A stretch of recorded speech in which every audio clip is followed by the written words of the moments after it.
Vocês estão bem? Sim? Vocês estão bem aí, pessoal da live? Você que quiser fazer comentários aí na live, faça. Se você quiser deixar alguma pergunta, pode deixar que a gente vê um jeito de poder responder essas perguntas, ok? Então, se você tiver alguma pergunta, pode fazer aí nos comentários. Se você quiser dar uma rajada de glória, porque você não está se aguentando aí de ficar em casa, dá uma rajada de glória aí nos comentários, valeu? Amém, gente. Bom estar aqui. Para a galera aí que está me acompanhando na escola Bíblica do Reino, né, que está em casa de quarentena e a gente não está tendo aula presencial, hoje a gente está tendo a nossa aula extra, beleza? Então acompanha aí, fica ligado. Bom, antes da gente entrar propriamente no que a gente vai falar hoje, eu queria fazer uma recapitulação do nosso último encontro. O que nós falamos no nosso último encontro? Para a gente tomar isso como um ponto de partida para tudo aquilo que a gente vai falar hoje. Então, no nosso último encontro, nós começamos a falar sobre escatologia. Nós introduzimos o assunto, nós definimos o que é escatologia e nós demos algumas dicas para toda pessoa que deseja se aprofundar no estudo da escatologia. Então, a gente deu aqui algumas dicas. E aí, a gente entrou no texto de Mateus, capítulo 24, do versículo 1 ao 3. Então, no nosso último encontro, a gente se ateve aqui a explicar o versículo 1 ao 3 de Mateus capítulo 24. Aí a gente viu que para que a gente pudesse compreender o que os discípulos estavam perguntando para Jesus naquele momento, nós precisávamos voltar lá para Mateus 21. Então o que a gente fez? Antes da gente ler Mateus 24, do versículo 1 ao 3 e explicar, no nosso último encontro, a gente foi lá para Mateus 21 e veio construindo todo o cenário para que a gente pudesse entender o que os discípulos estavam perguntando para Jesus, ok? Então esse foi o ponto que a gente parou no nosso último encontro. Só que hoje eu quero falar, sim, em cima de Mateus 24, mas agora a partir do versículo 4. Então, se você estiver com a sua Bíblia aí em casa, abra comigo em Mateus, capítulo 24, a partir do versículo 4.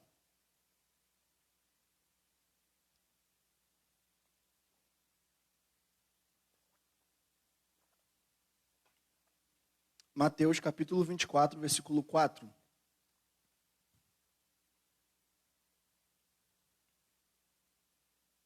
Pode deixar aberto aí? Antes da gente falar sobre esse versículo, eu quero explicar algumas coisas. Bom, então aqui, em Mateus capítulo 24, nós temos o chamado sermão profético de Jesus, ou sermão escatológico, que ele faz no Monte das Oliveiras. E como eu falei para vocês no primeiro dia, guarde esse lugar, Monte das Oliveiras, porque nas próximas aulas nós iremos falar sobre esse lugar. Então Jesus, aqui em Mateus 24, ele vai ensinar sobre as dinâmicas do tempo do fim. Ele vai falar sobre os eventos do tempo do fim. Ele vai falar sobre as tendências do tempo do fim. Só que quando Jesus, ele vai ensinar aqui em Mateus 24 sobre as dinâmicas do tempo do, sobre a dinâmica do tempo do fim, sobre as tendências, sobre os eventos, ele usa a figura de uma mulher grávida. Então note, para que a gente possa compreender o que Jesus vai falar aqui em Mateus 24, nós precisamos primeiro compreender como se dá a gravidez de uma mulher. Como acontece a dinâmica da gravidez de uma mulher, para que a gente possa entender então o que Jesus estava querendo dizer em Mateus 24. Quando você olha para a gravidez de uma mulher, quem já teve filho aí, não me deixa mentir, você pode dividir basicamente em 3 períodos, não é isso? Você pode dividir nas contrações, as contrações iniciais. Depois você tem o segundo período, que é a crise final, que precede o parto, que é o período mais imediato que precede o parto. E o terceiro período, que é o parto, nascimento da criança. Então, o primeiro período são as contrações. E como que acontece essas contrações? À medida em que vai se aproximando o parto, essas contrações elas vão aumentando em intensidade. Sim ou não? Então, à medida em que está se aproximando o parto, essas contrações elas vão aumentando em intensidade. Mas não só isso. As contrações elas vão aumentando em frequência. Então, entre uma contração e outra, você vai ter um período de tempo cada vez menor. Por quê? Porque as contrações vão se tornar cada vez mais frequentes, à medida em que o parto está se aproximando. Então, ok, você tem essas contrações e depois elas vão se intensificando. Quando essas contrações elas acontecem e elas se intensificam, elas vão resultar numa crise final, que é o período mais imediato que precede o retorno de Jesus. Ou melhor, o parto. Já adiantei aqui, o parto. E o parto é o nascimento da criança. Então, quando a gente olha para a dinâmica da gravidez, agora a gente precisa entender o que Jesus estava querendo dizer ao usar essa figura, a figura da mulher grávida. Então, para que a gente possa compreender, na primeira parte, quando Jesus ele vai falar sobre essas contrações, ele vai chamar de princípio das dores. Então, o princípio das dores, o que são no ensino de Jesus? O princípio das dores são os sinais que, quando estiverem acontecendo, nós saberemos que o seu retorno está próximo, porque o parto é o retorno de Jesus.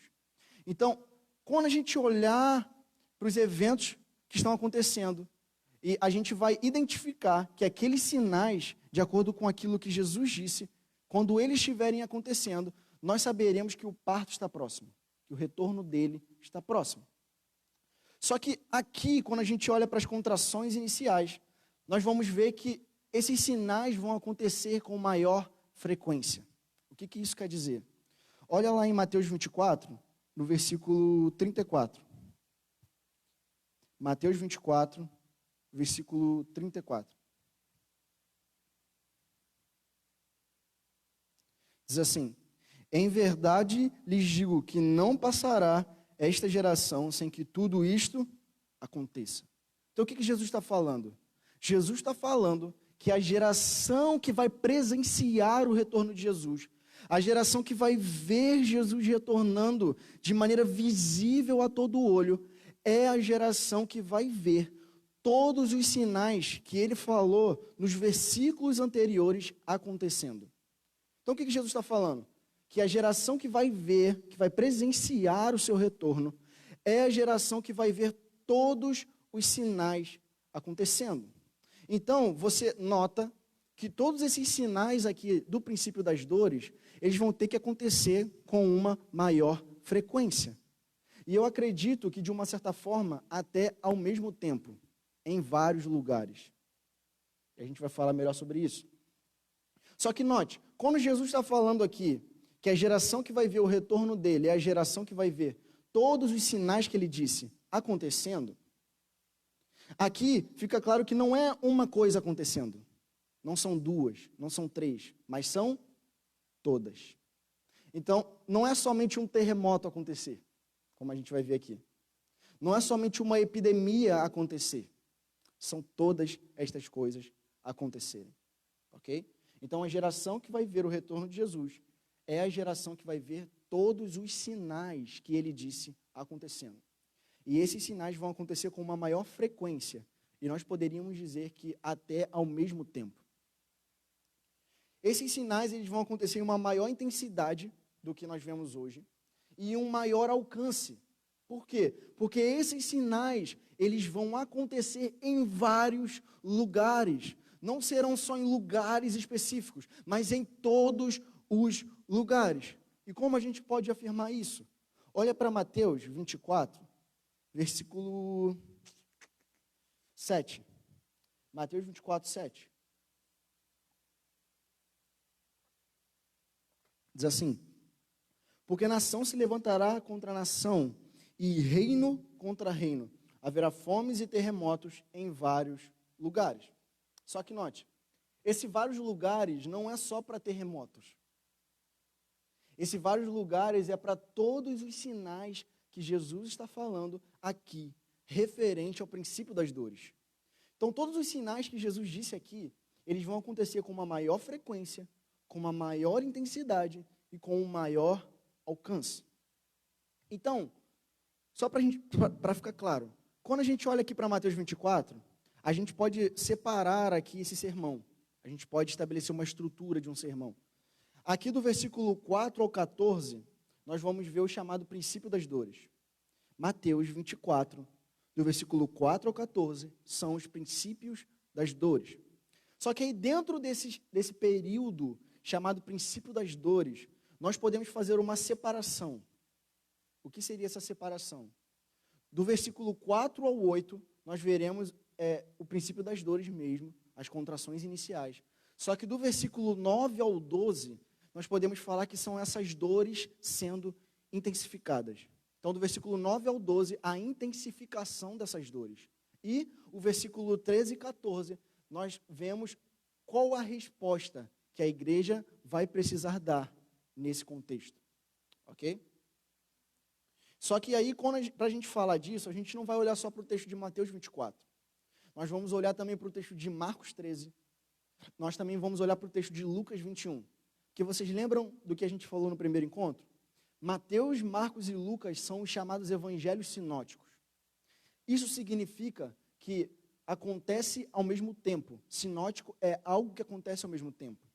Então, por isso você vai ver várias passagens que acontecem em Mateus, se repete em Marcos e se repete em Lucas. Então, Mateus 24 é um desses textos. Mateus 24 vai se repetir em Marcos 13 e vai se repetir em Lucas 21.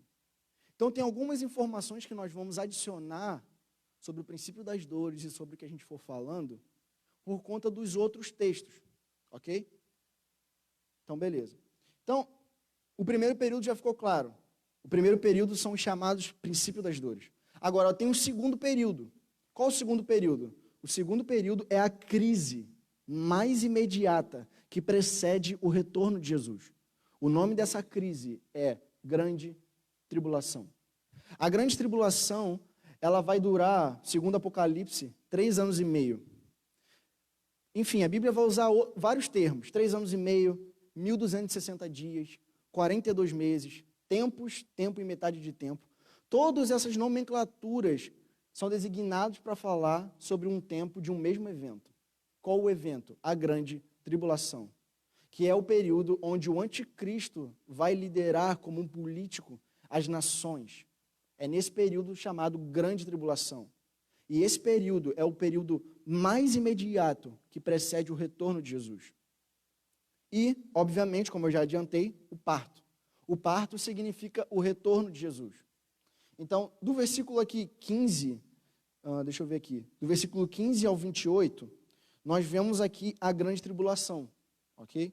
E do versículo 29 em diante, a gente vai ver o retorno de Jesus, as características do retorno de Jesus. Só que nós cremos que quando Jesus ele estava ensinando, aqui em Mateus 24, e usando essa nomenclatura, né, do princípio das dores, usando essa figura da mulher grávida, nós cremos que Jesus estava se apropriando de uma outra profecia. Qual profecia? Abre lá em Isaías, capítulo 26, a partir do versículo 16. Isaías é um profeta, alguns dizem que é um profeta messiânico, né? Porque Isaías é um dos caras no Antigo Testamento que mais profetizou sobre o reino milenar de Jesus, sobre o reino messiânico. Isaías capítulo 26, versículo 16.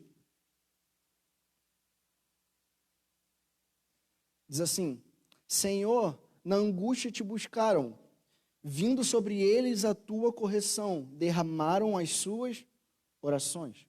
Versículo 17. Como a mulher grávida que vai dar à luz e se contorce e grita de dor, assim estávamos nós na tua presença, ó Senhor. Concebemos e nos contorcemos em dores de parto.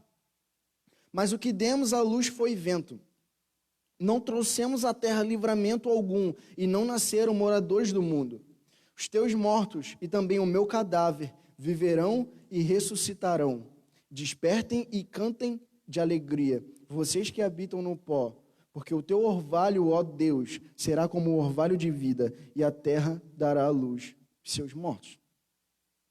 Então, o que o profeta Isaías está falando aqui no capítulo 26? Ele está falando sobre um povo que sentiria dores de parto, ok? E à medida em que eles sofressem essas dores de parto, isso era necessário para que algo fosse gerado. Ok, então o que seriam essas dores de parto? As dores de parto, que vai desde das contrações iniciais, passando pela pela intensificação dessas dores, até a crise final, que é a grande tribulação, essas dores de parto são as dificuldades que a humanidade irá enfrentar no fim dos tempos. Não só a humanidade, mas também faço referência à igreja e também a Israel. Nós enfrentaremos todas essas dores. E por que nós enfrentaremos?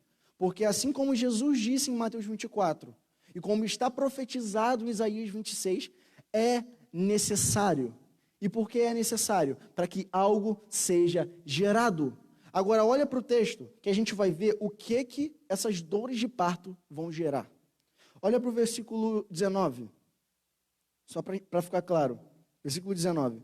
Os teus mortos e também o meu cadáver viverão e ressuscitarão. Despertem e cantem de alegria, vocês que habitam no pó, porque o teu orvalho, ó Deus, será como o orvalho de vida, e a terra dará à luz os seus mortos. Então, as dores de parto, elas são necessárias acontecerem. E por que é necessário que aconteça? Para que seja gerado a ressurreição dos mortos. Só que quando aqui o profeta está falando sobre a ressurreição dos mortos, ele está fazendo referência à primeira ressurreição, a ressurreição dos salvos, a ressurreição dos santos, dos justos. Então, essas dores são necessárias para que Jesus retorne. Para que no retorno de Jesus haja a ressurreição dos salvos.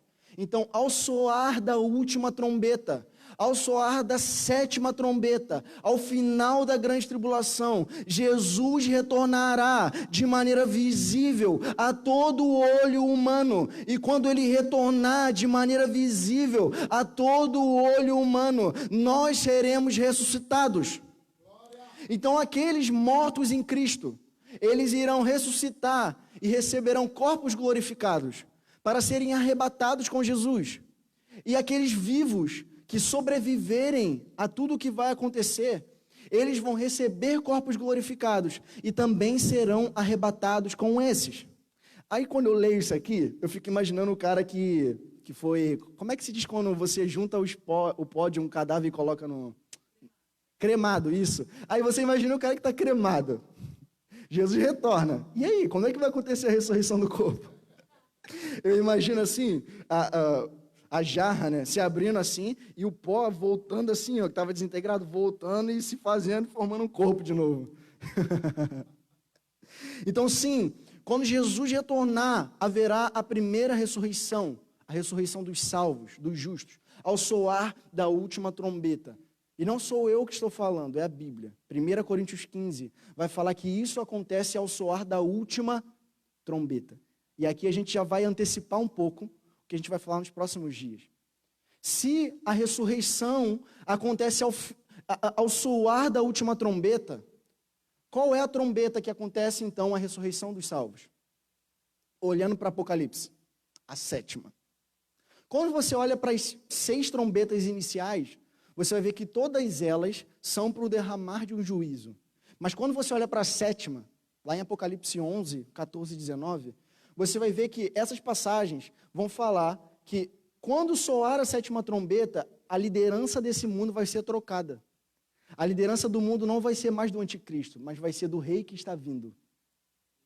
Então note, a sétima trombeta não é para o derramar de um juízo como as outras, mas para o povo de Deus significará a ressurreição dos santos. Significará no arrebatamento, ao soar da última trombeta. Mas nós vamos falar disso mais adiante. Então, nós podemos olhar para as Escrituras e nós podemos ter esperança. E por que nós podemos ter esperança?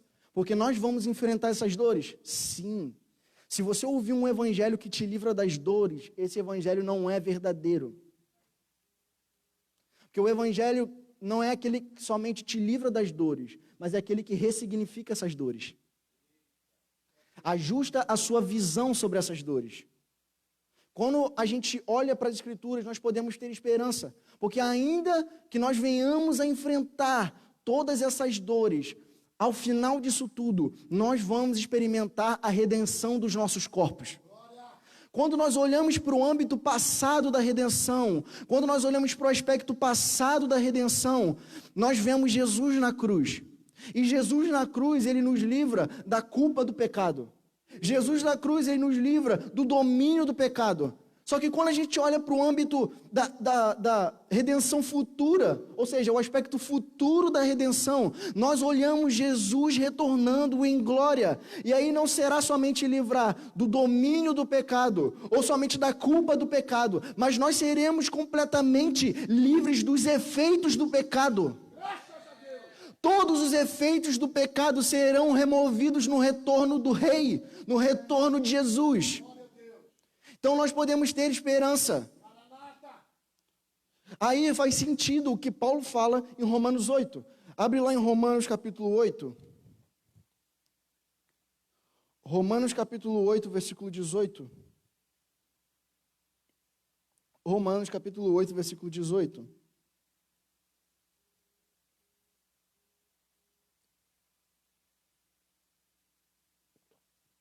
Romanos capítulo 8, versículo 18. Vai falar assim: porque para mim tenho por certo que os sofrimentos do tempo presente não podem ser comparados com a glória a ser revelada em nós. Então aqui Paulo está falando, sim, nós vamos enfrentar dificuldades, sim, nós vamos enfrentar dores, mas nós podemos ter esperança que ao final disso tudo, a glória de Jesus será revelada, será manifesta em nós.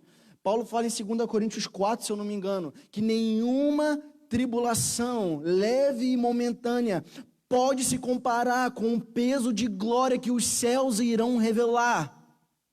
Nenhuma tribulação pode se comparar à glória que os céus vai revelar quando ele rasgar os céus e descer. Nada vai ser mais glorioso na história da humanidade do que o retorno de Jesus. O retorno de Jesus será o evento mais glorioso da humanidade.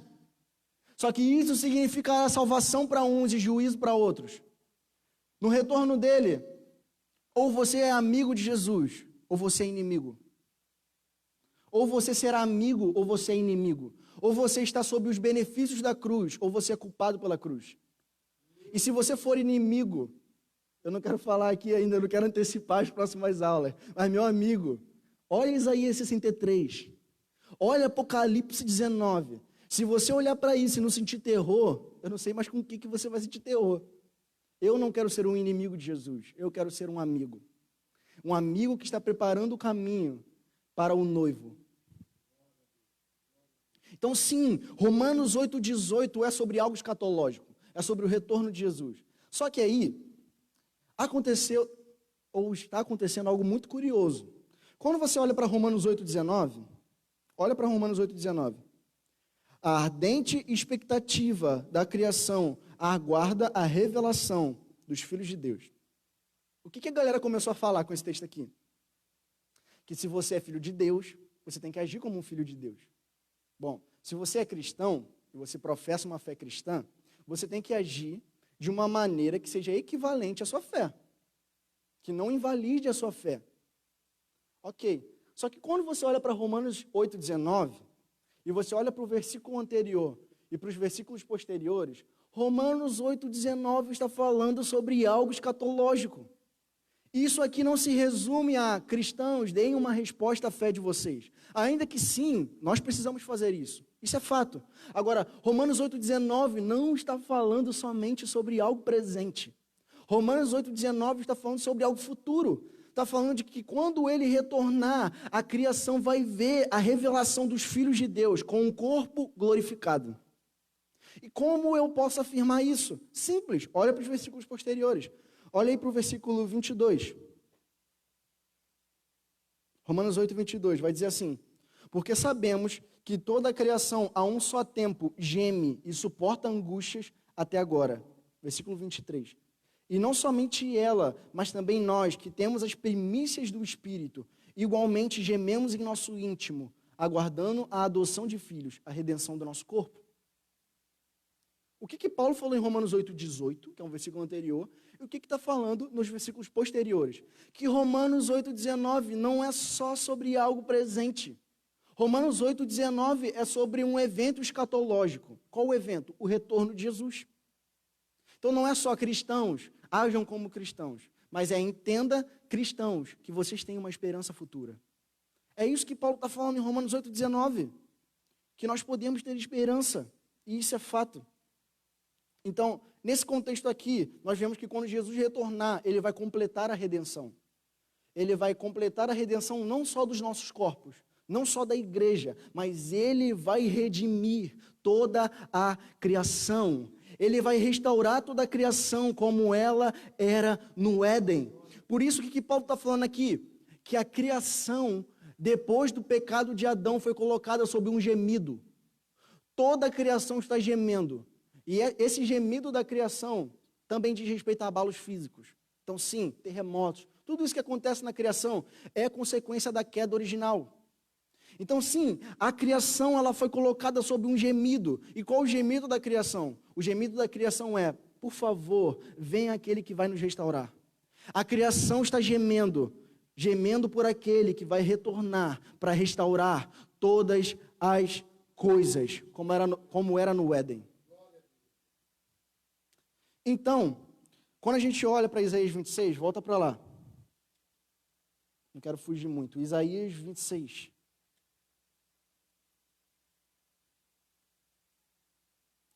Isaías 26. Vai falar. Deixa eu ver qual o versículo aqui. Aqui. Versículo 18. Isaías 26, 18.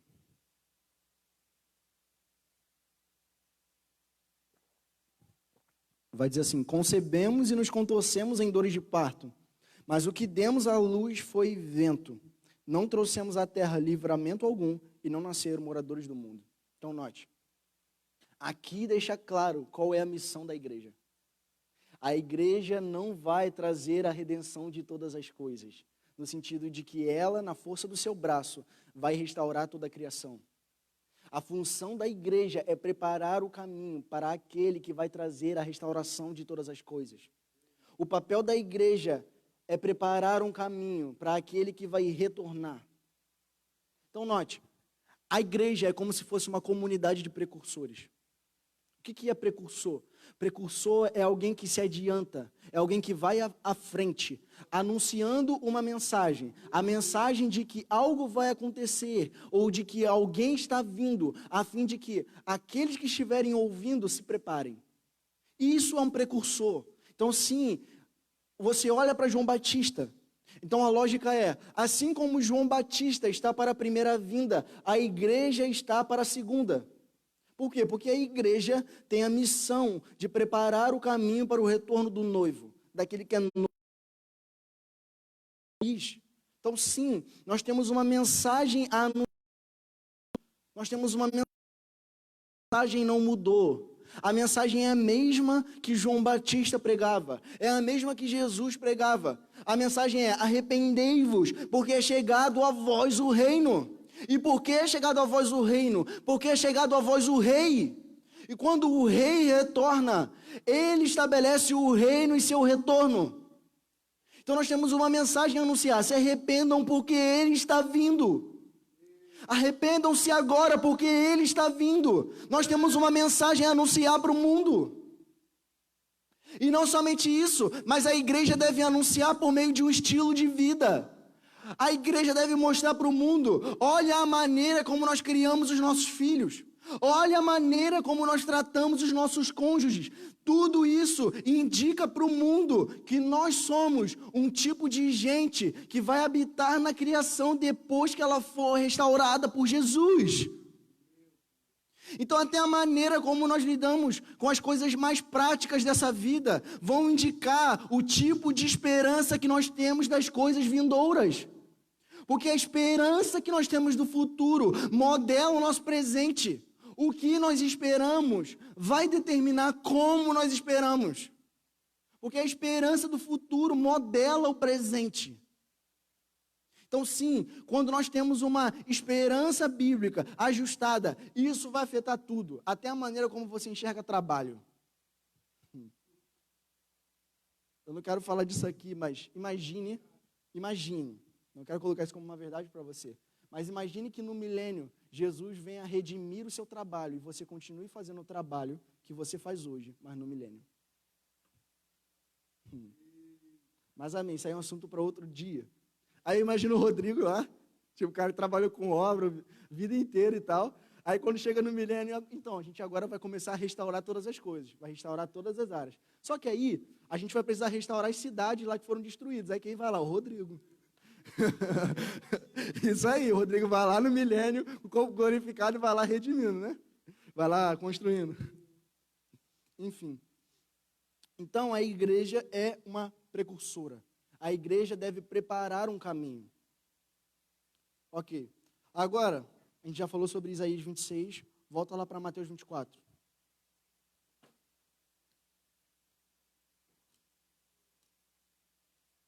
Mateus capítulo 24. Deixa aberto aí, que agora a gente vai trabalhar só em cima desse texto até o final.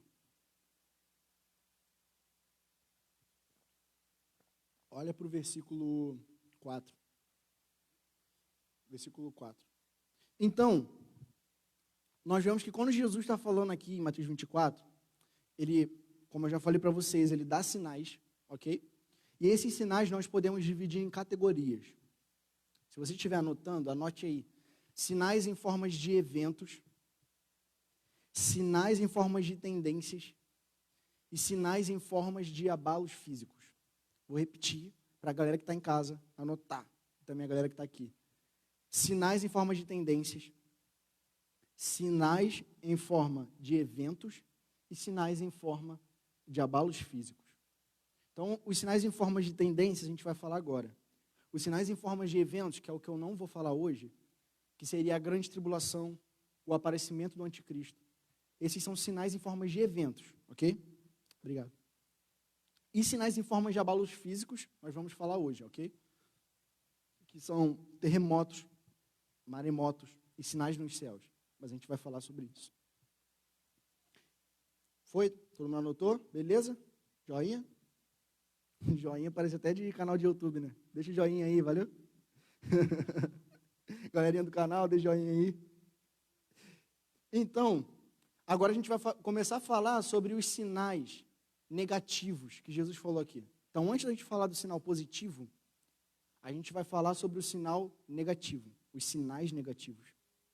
Olha para o versículo 4. E Jesus respondeu: tenham cuidado para que ninguém os engane, porque muitos virão em meu nome, dizendo, eu sou o Cristo, e enganarão a muitos. Então, note, o engano é o primeiro sinal que Jesus fala, e não é à toa.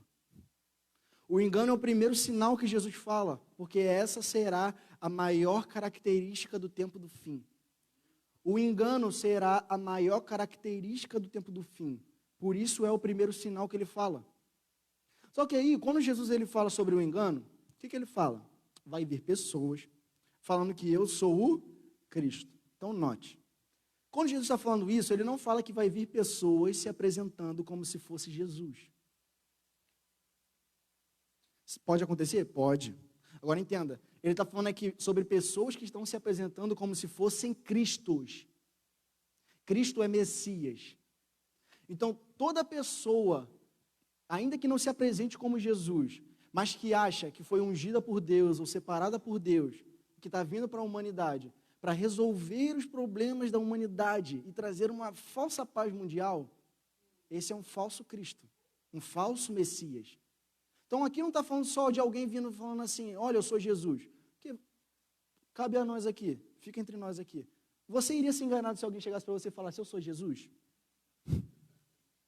Então, é óbvio que esse texto não está falando disso, porque se ele vai enganar a muitos, ele não vai chegar falando que eu sou Jesus, mas ele vai chegar falando que eu sou um Cristo. Ou seja, eu sou alguém que foi enviado por Deus para trazer soluções para todos os problemas da humanidade. E isso se restringe só ao campo religioso? Não. Isso diz respeito ao campo político? Sim. Ao campo econômico? Sim. Só para que a gente entenda, a esperança messiânica da igreja não é um candidato. A esperança messiânica da igreja não é o nosso atual presidente. Ainda que nós entendemos que toda autoridade é estabelecida por Deus, como diz Romanos 13. Mas entenda, a esperança messiânica da igreja não está em um político. A esperança messiânica da igreja está naquele que está vindo. Essa é a nossa esperança. Por isso, nós não vamos seguir aqueles que estão dizendo que são Cristos, que são Messias, libertadores, redentores. E sim, claro, isso também fala sobre um engano religioso, obviamente. E Paulo ele vai ampliar o que Jesus disse aqui em Mateus 24. Olha lá para 1 Timóteo 4:1. Esse texto é agressivo demais. 1 Timóteo 4:1. Esse texto é muito agressivo.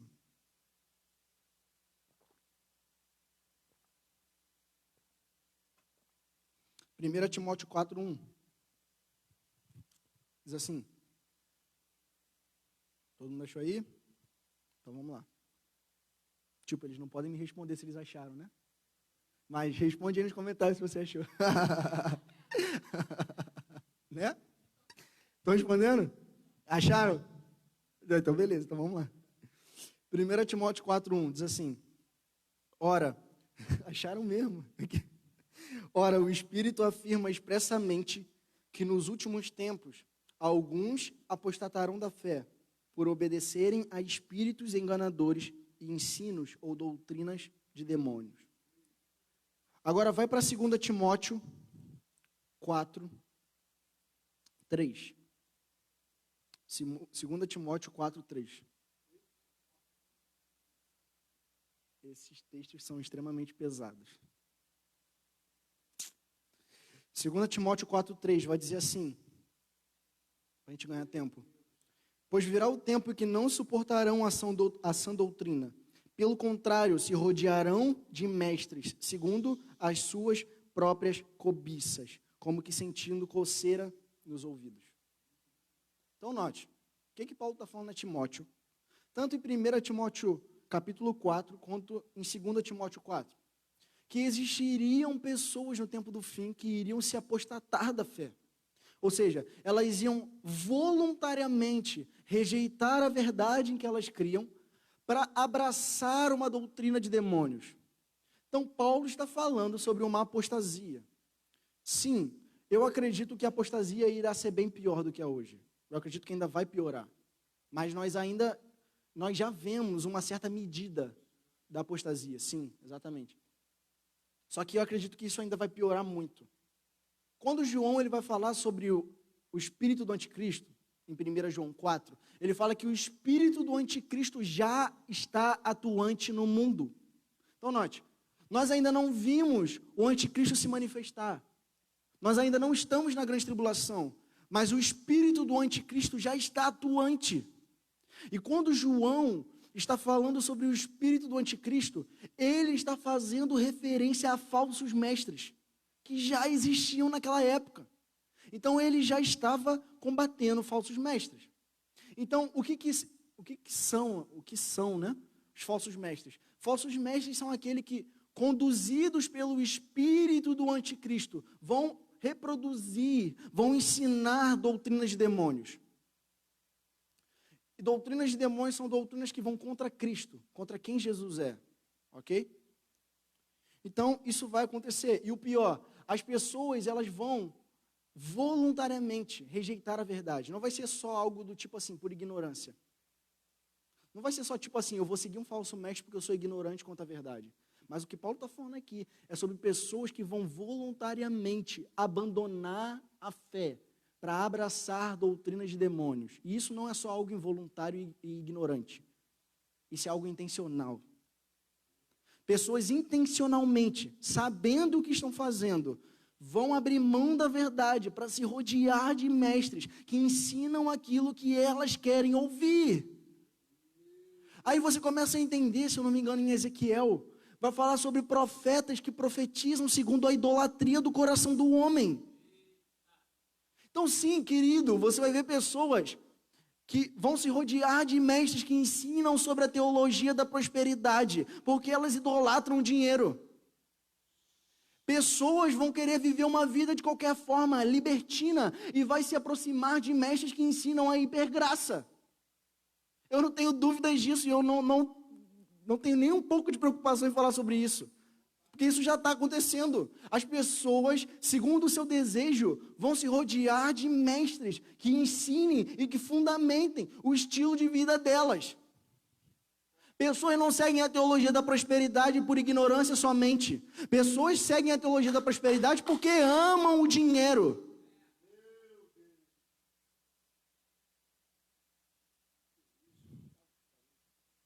Quem é o pai desse cara? Quando você olha para 1 Tessalonicenses 5, Paulo ele fala para nós examinarmos tudo e reter aquilo que é bom. O que a galera parece que começou a entender? Eu vou olhar para a Bíblia, eu vou olhar para o Evangelho e eu vou reter só aquilo que eu me acho conveniente. Só que entenda, quando Paulo fala para nós analisarmos e reter o que é bom, não está falando sobre conveniência, está falando sobre zelo. Conveniência é diferente de zelo. Lutero era alguém que dizia uma frase que eu amo falar. Ele falava: qualquer ensinamento que não se enquadre nas Escrituras, ainda que faça chover todos os dias, deve ser rejeitada. Então, diante do engano, quando você olha para Mateus 24:6, Mateus 24:6, não precisa nem ler, se você só para a gente ganhar tempo, ele fala assim, e vocês ouvirão falar de guerras e rumores de guerras, fiquem atentos. Então, diante do engano, Jesus dá um conselho para nós, como igreja. Qual o conselho? Fiquem atentos. Esse conselho vale para nós hoje? Vale. Fiquem atentos, para que vocês não sejam enganados. Porque senão você vai ser mais uma figurinha que fica compartilhando um montão de teoria da conspiração. Eu acredito que como igreja, nós precisamos desenvolver urgentemente uma habilidade de relacionar aquilo que está acontecendo com aquilo que está escrito. A galera ainda não sabe posicionar o que está acontecendo para ver se isso é o cumprimento de uma profecia bíblica. Então nós precisamos desenvolver essa habilidade. E como nós desenvolvemos essa habilidade? Sendo leitores exaustivos da Bíblia. Ser um leitor exaustivo não é somente para quem está em cima de um púlpito pregando toda quarta e todo domingo. Todo cristão deve ser um leitor exaustivo da Bíblia. Todo cristão deve ler, reler, ler e reler, até entender o que está escrito. Isso não é um dever só de quem ensina, isso não é um dever só de quem prega, isso é um dever de todos os cristãos. Todos os cristãos devem ser estudantes zelosos da Bíblia. Aí a gente começou a associar aí, né, que o coronavírus são os 4 cavaleiros do Apocalipse. São os selos, as trombetas, as taças, né? Por quê? Porque a gente não sabe posicionar o que está escrito dentro do que a gente está vendo. E por isso nós somos enganados. E isso é um problema. Porque se você não sabe o que está escrito, e você quer relacionar com o que está acontecendo, e você fala que o que está acontecendo é o que está escrito, e passa, você vai fazer com que pessoas gerem descrédito por aquilo que está escrito. E a culpa vai ser minha e sua. Porque a gente não estudou a Bíblia o suficiente. Então, sim, nós precisamos ser estudantes da Bíblia. Só que vamos avançar aqui, até por conta do tempo. Senão a gente fica falando só do engano. Se deixar, a gente fica falando só do engano, né? Tem muito engano, gente. Versículo 6 agora, Mateus 24:6. Então, o primeiro sinal é o engano. O segundo sinal são guerras. Versículo 6 de Mateus 24. Diz assim: e vocês ouvirão falar de guerras e rumores de guerras. Fiquem atentos e não se assustem, porque é necessário que isso aconteça, mas ainda não é o fim. O que Jesus está falando? Jesus está falando não só que guerras aconteceriam, ele está falando sobre rumores de guerra. O que é um rumor? O rumor é uma fala do tipo assim, olha, por exemplo, eu chego para minha esposa, para a Karen, e falo, Karen, olha, parece que daqui a algum momento vai acontecer uma guerra aí. Parece que a qualquer momento pode acontecer uma guerra mundial aí para acabar com o planeta. Isso é um rumor de guerra. É algo que eu vou especular, e essa especulação vai gerar medo. Então o que Jesus está falando? Guardem o seu coração, porque não terão somente guerras, mas existirão muitos rumores de guerra, então fiquem atentos. Olhem para a Bíblia, vê o que a Bíblia está falando. E não só ele fala, fiquem atentos, mas ele fala, não tenham medo. Então esse conselho é para nós hoje? Sim.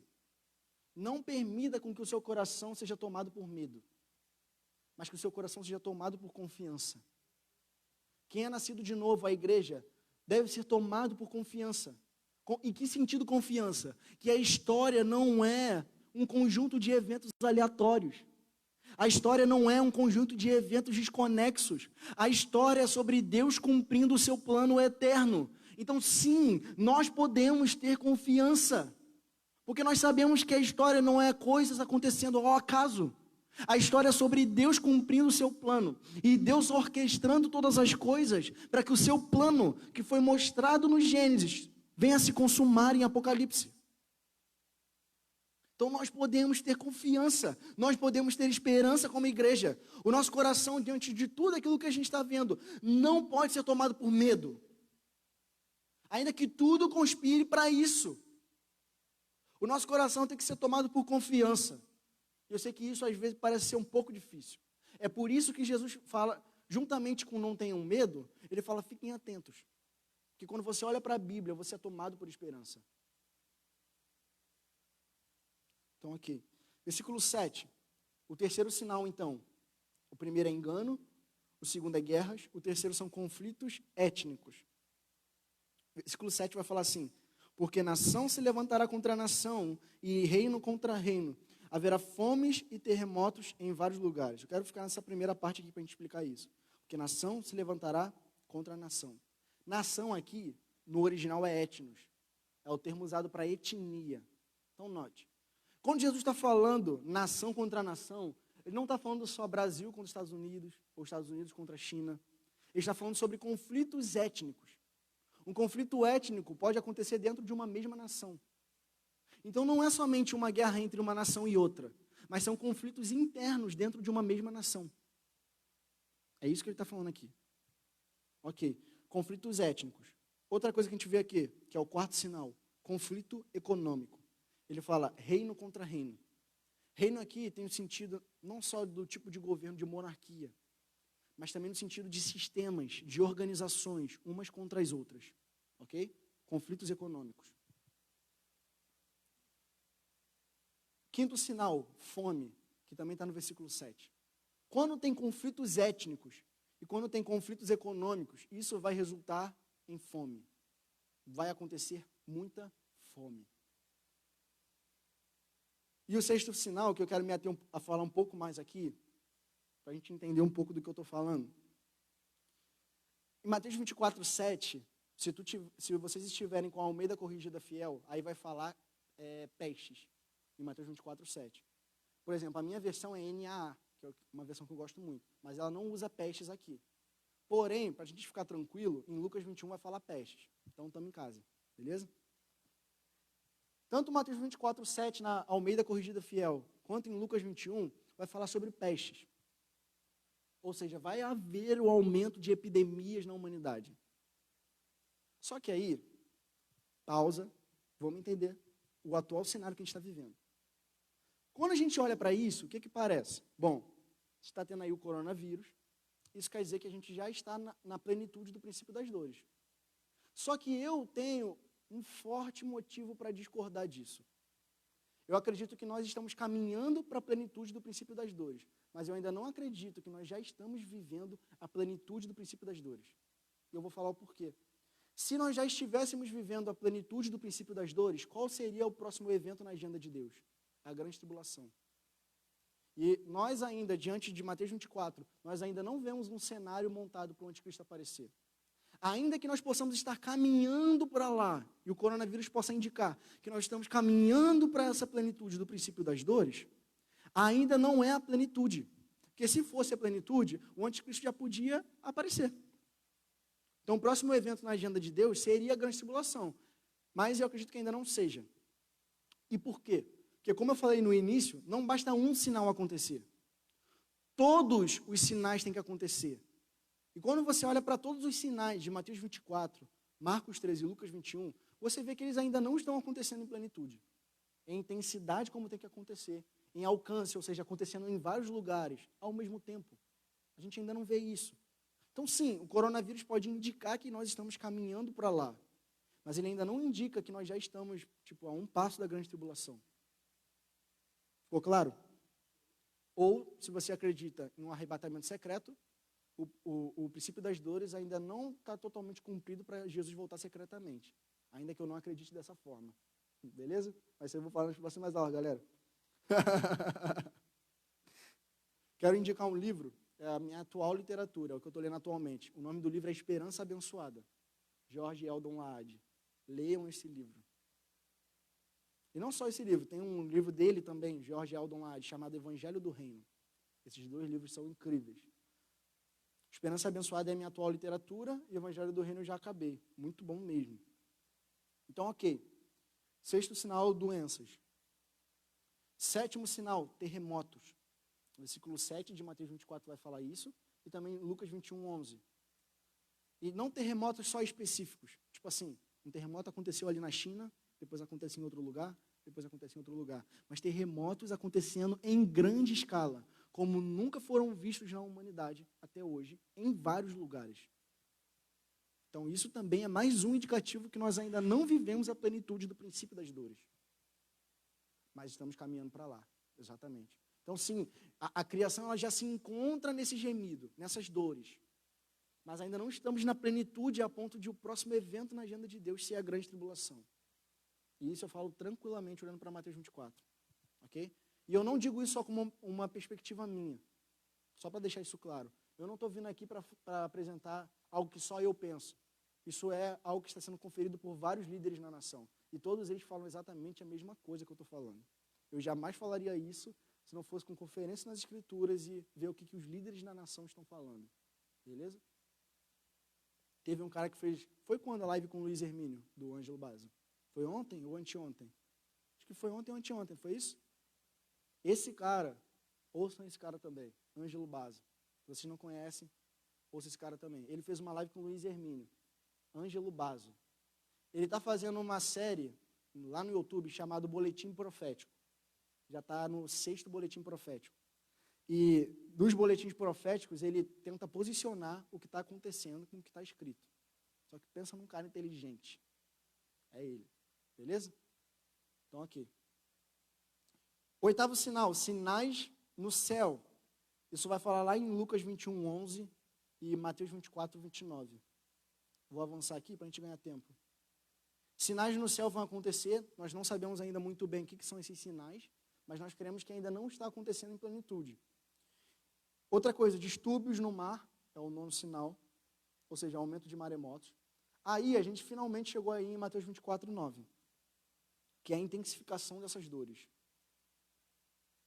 Aí, quando você olha para o versículo 9 até o versículo 12, você vai ver ódio aos cristãos, conflitos relacionais e falsos profetas. Isso está tudo aí, nessa parte aí do versículo 9 ao 12. Estou correndo só para a gente ganhar tempo, que eu ainda quero falar uma coisa aqui para a gente fechar. Versículo 12. Vai dizer assim: e por se multiplicar a maldade ou a iniquidade, o amor se esfriará de quase todos, ou de muitos. Então, note. No fim dos tempos, vai acontecer uma dinâmica que nós precisamos entender. Qual é a dinâmica? A mesma dinâmica de Apocalipse 22, 11. Eu vou ler para vocês para a gente ganhar tempo. Continue o injusto a praticar injustiça. Continue o imundo na imundícia. Continue o justo a praticar a justiça e continue o santo a santificar-se. Então, no fim dos tempos vai acontecer um processo. Qual o processo? O processo do avanço da maldade, mas também do avanço da igreja. E isso parece ser um paradoxo. Parece ser coisas totalmente opostas. Como a igreja pode avançar se a maldade também está avançando? Mas isso foi uma realidade que o próprio Jesus disse. Onde que Jesus disse isso? Abre lá em Mateus 13. A parábola do joio e do trigo. A famosa parábola do joio e do trigo.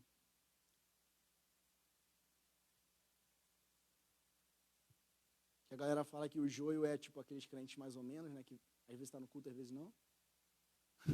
Só que não é. O que está falando aqui é que os joios são filhos do maligno. Então, se a gente fala isso, a gente está falando que um montão de gente na congregação é filho do maligno. Beleza? Mateus 13, versículo... Eu vou, só para a gente ganhar tempo, versículo 28. Mateus 13, 28. Vai falar assim: ele, porém, lhes respondeu: um inimigo fez isso.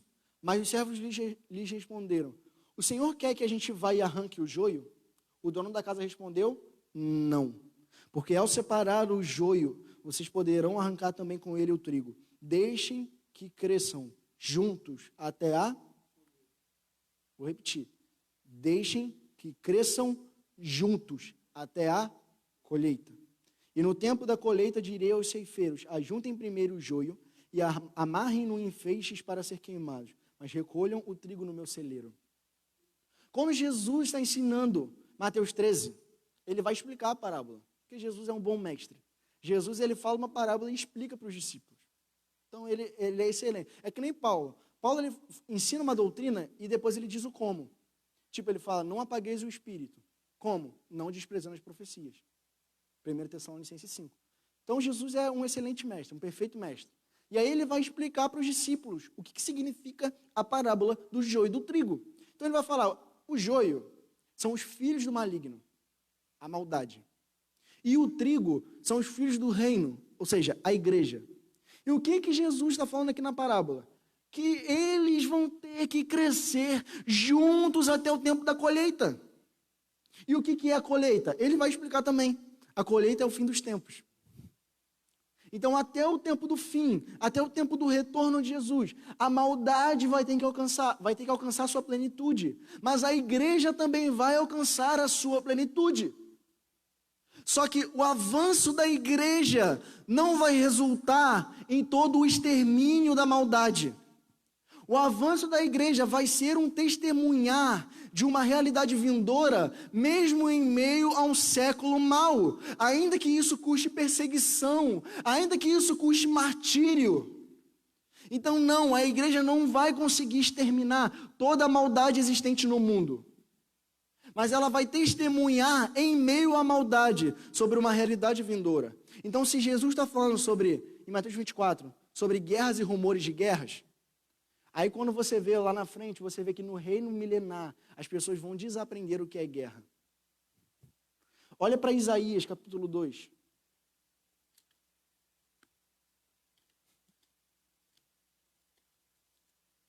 Esse texto eu estava lendo ontem, estava meditando sobre ele ontem. Achei interessante a gente falar sobre ele. Isaías 2.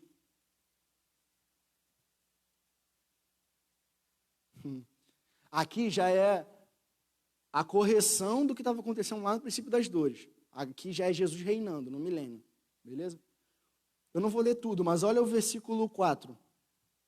Isaías 2, 4. Vai dizer assim, ele julgará entre as nações e corrigirá muitos povos. Estes transformarão as suas espadas em lâminas de arado e as suas lanças em foices. Nação não levantará a espada contra a nação e nem aprenderão mais guerra. Venham à casa de Jacó e andemos na luz do Senhor. Aqui no milênio, Jesus reinando, as pessoas não vão mais estar em guerra umas com as outras, porque vai ser um reinado de paz sobre as nações. Então sim, nós precisamos, em meio a um contexto de maldade, um contexto de guerra, dizer ao mundo, olha, está chegando um período vindouro, um período futuro, e esse período é o período do reinado do Messias, e quando ele reinar, as pessoas vão desaprender o que é guerra, porque vai ser um reinado de paz, de justiça e de alegria. Então nós não temos uma visão totalmente pessimista sobre o fim. Ou seja, nós não acreditamos que a única coisa, ou seja, tipo assim, tá tudo indo de mal a pior, só resta a gente ir para um outro lugar. Tipo, a gente vai para o céu para escapar. Ou eu também não tenho uma visão totalmente otimista, do tipo assim, a igreja vai fazer tudo e Jesus só vem para, tipo, colocar cereja no bolo. Jesus só vem para consumar a obra que a igreja fez sem Jesus na terra. Não acredito nisso. Eu acredito que as duas realidades vão crescer juntas. A maldade vai avançar, mas a igreja também vai avançar. Então eu tenho ao mesmo tempo uma visão otimista e ao mesmo tempo uma visão pessimista. São as duas coisas. Não só otimista e nem só pessimista. Só que aí, o porquê que em todos os lugares que eu vou, eu tenho que falar contra a teologia da prosperidade. Porque, cara, vão existir pessoas que foram ensinadas uma vida inteira que o evangelho é sobre ganhar. E quando no fim elas terem que perder a sua própria vida, se necessário, elas vão se escandalizar e vão se apartar da fé. Então sim, a teologia da prosperidade é um grave erro teológico que produz algo não tão bom na igreja. Por isso eu preciso falar contra. Porque pessoas que foram ensinadas uma vida inteira sobre como conquistar a sua vida, no fim vai ter que perder ela. E não vai admitir isso. Jesus fala sobre perseguição em Mateus 24, no princípio das dores. Não é nem na grande tribulação. Disso até o cara que acredita que o arrebatamento é secreto, não pode fugir. Porque até no princípio das dores vai acontecer isso. Não vai ser só tipo em pontos como hoje é a igreja perseguida. Vai ser nas nações, vai ser em vários lugares. Os cristãos serão odiados como nunca na humanidade. Se uma pessoa for ensinada...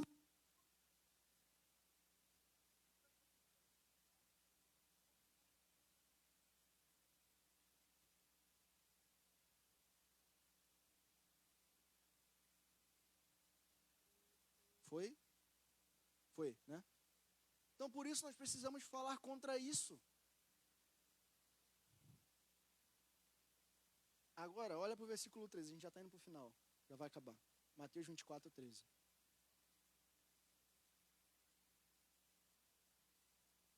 Mateus 24, 13.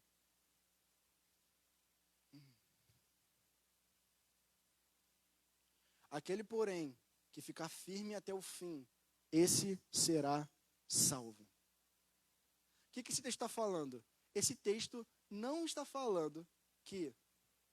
Isso aqui é meio polêmico, vai entender. Jesus não está falando assim, que quando você perseverar até o final, isso vai garantir a sua salvação. Agora eu vou explicar o porquê disso. Se eu falo que para eu alcançar a justificação, ou seja, perdão dos meus pecados, eu vou ter que perseverar até o final, o mérito da minha salvação está onde? Na minha perseverança. Só que o mérito da salvação não está na minha obra, está na obra de Jesus. Todo o mérito da salvação está na obra de Jesus. Então você não persevera até o fim para ser salvo. Você persevera até o fim porque você foi salvo. O mérito da salvação não está em você. O mérito da salvação está em Jesus. Então o combustível da minha perseverança não é eu fazer para ser salvo, mas é eu fazer porque eu sou salvo.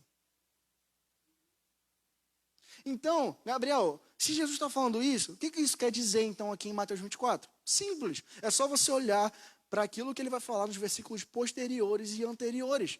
Ele está falando que aquele que perseverar até o fim, ou seja, na salvação, ele vai ser preservado da ira de Deus que vai ser enviada sobre a terra.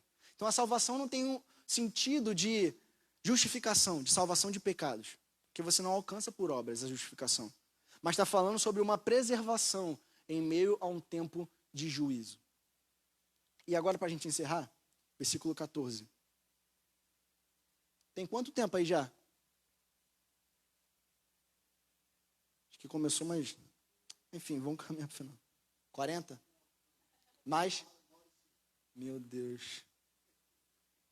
Versículo 14 vai dizer assim: e será pregado este evangelho do reino por todo o mundo, para testemunha a todas as nações. Então virá o fim. Só que aí, quando a galera ouve esse versículo, ela entende o quê? Que para que Jesus possa voltar de maneira secreta, todo ser humano vivo precisa ouvir o evangelho. Porque só quando todo ser humano vivo ouvir o evangelho, então Jesus pode voltar. Só que a minha pergunta é, se todo ser humano vivo tem que ouvir sobre o evangelho para Jesus voltar, e a cada segundo nasce gente pra caraca no mundo inteiro, no mínimo eu teria que afirmar que não haveria mais nascimento no mundo inteiro. Isso não vai acontecer. Então o que esse texto está falando? Jesus estava falando isso? Não.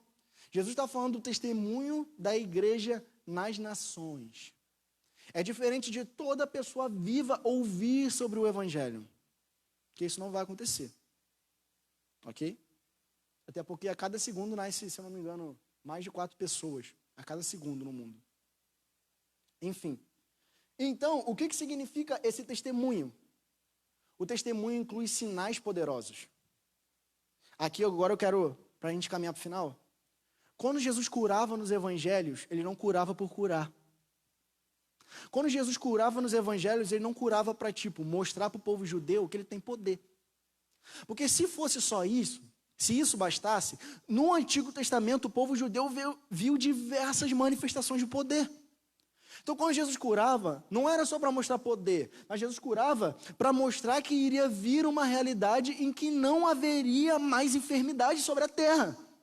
Quando Jesus ressuscita Lázaro, não é somente para ressuscitar Lázaro para mostrar que ele tem poder, mas é para mostrar que um dia ele iria ressuscitar e que nós iríamos ressuscitar quando ele retornasse. Então, os sinais, o que Jesus fazia no seu ministério terreno, apontava para uma realidade vindoura. O sinal não é um fim em si mesmo. O sinal é um meio para apontar para um fim. Então, o testemunho inclui sinais, mas também, se necessário, inclui martírio.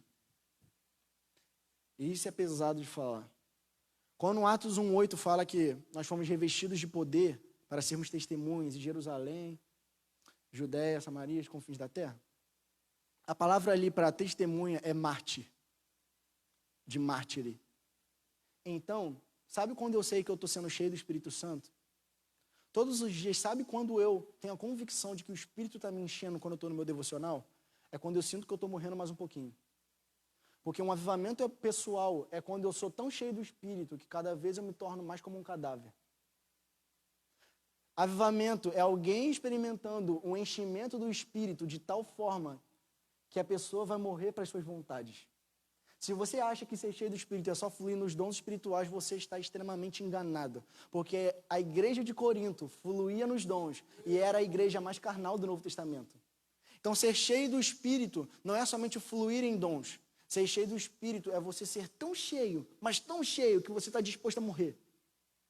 Para as suas vontades hoje e no futuro, se necessário, até fisicamente. Amém? Se você quiser, pode ficar de pé. Vamos fazer o normal mesmo? Como é que a gente faz? Então tá. Então aqui fala que quando o evangelho do reino for pregado às nações, vai vir o fim. Que fim é esse? O arrebatamento secreto? Eu acredito que não. Por quê? Se eu falasse que é o arrebatamento secreto, eu iria estar tirando do contexto. Porque o versículo 15 vai falar qual é o fim.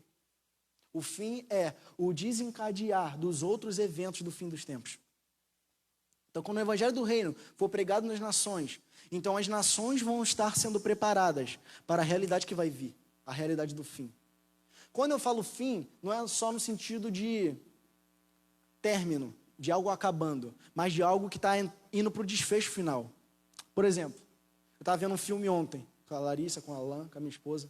Quando a gente estava vendo o filme, quando eu falo assim, gente, a gente está indo para o final do filme, eu não falo só final no sentido de término, mas eu falo no sentido de últimos instantes, que está caminhando para o término.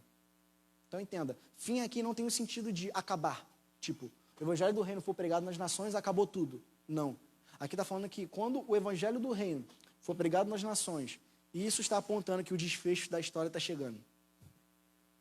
A crise final e o retorno de Jesus, logo depois da crise final. E o evangelho do reino é a mensagem que nós temos que proclamar. A mensagem de que o rei está vindo.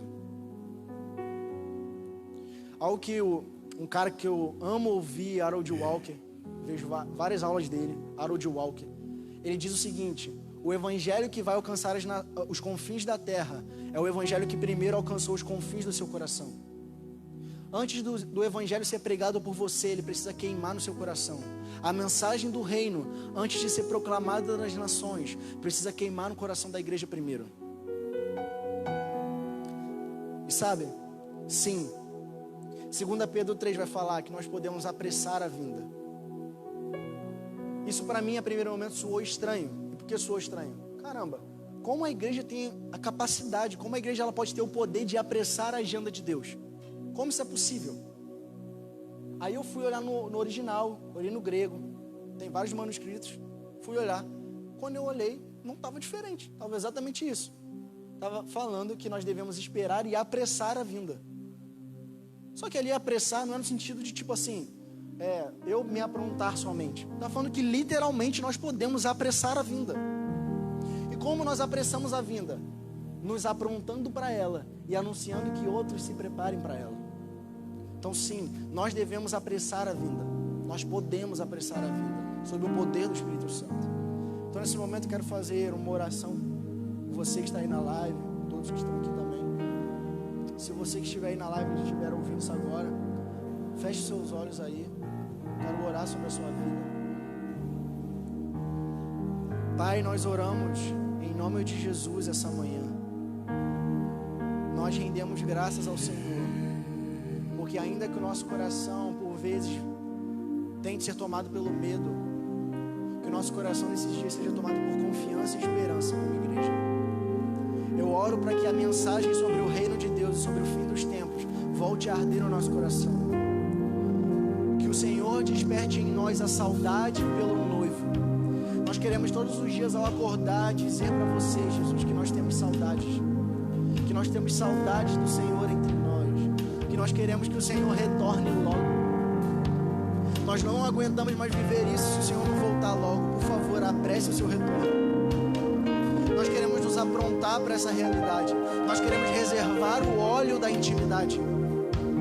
Sim, é em tempos de tribulação, assim como Isaías 26, nós queremos ir para o quarto. Nos atraia para o quarto de novo. Nos atraia para o secreto. Nós queremos te ouvir. Nós queremos conhecer o teu plano. Nós queremos conhecer o teu caráter. Revela-te a nós. Revela o teu plano a nós. Revela a tua voz a nós. Nós queremos te ouvir, para que nós possamos te obedecer, para que possamos ser preparados para essa realidade.